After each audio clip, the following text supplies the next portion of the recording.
লঙ্ঘিতদের মধ্যে আমি নিজেও একজন।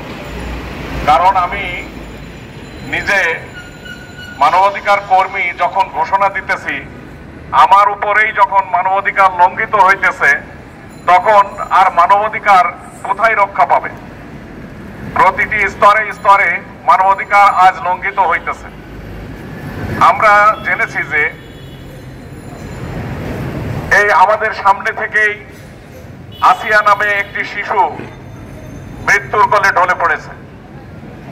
একজন আসিয়া না, সারা বাংলাদেশে এরকম আসিয়ার মতো অনেক শিশুই মৃত্যুর পথযাত্রী। আর এই ধর্ষকদের বিচারের ব্যাপারে আমাদের যে গাফিলতি, এই গাফিলতিটা দেখার জন্য কে আছে? এই গাফিলতিটা দেখার জন্য প্রশাসন যেই পরিমাণ তৎপর থাকার কথা ছিল, ওই পরিমাণ তৎপরতা তাদের মধ্যে নেই। আর এটার জন্য দায়ী কারা? এটার জন্য দায়ী আমরা নিজেরা জনগণ সচেতন নই।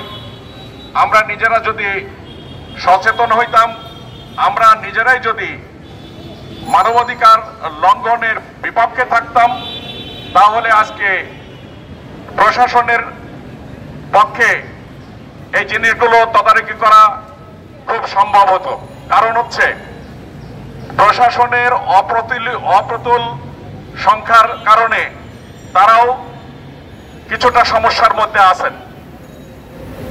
সব থেকে বড় বিষয় হলো এই যে প্রধান উপদেষ্টাকে আমি ধন্যবাদ জানাচ্ছি যে উনি এই ধর্ষকদের বিচারের ব্যাপারে 90 দিনের একটা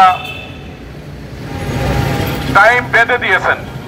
আমি মনে করি, আমার ব্যক্তিগত মতামত, আমার সংস্থার পক্ষ থেকে আমার জানাতে চাই, প্রধান উপদেষ্টার দৃষ্টি আকর্ষণ করে বলতে চাই, 10 দিনের মধ্যে, ধর্ষণের 10 দিনের মধ্যে ইনভেস্টিগেশন কমপ্লিট, 30 দিনের মধ্যে বিচার কার্য কমপ্লিট হতে হবে।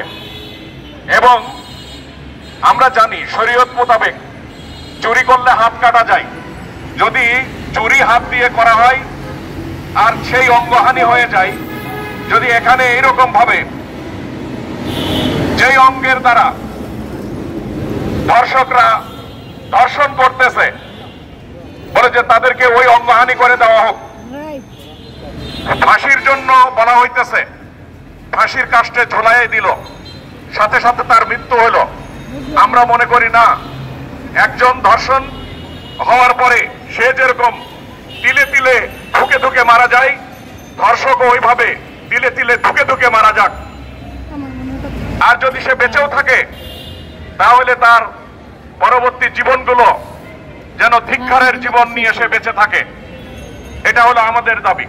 আর সাথে সাথে আইন শৃঙ্খলা পরিস্থিতি যে অবনতি হয়েছে, এই অবনতির জন্য আমি প্রশাসনকে অনুরোধ জানাচ্ছি যে আসলে আমরা ভীত হলে চলবে না।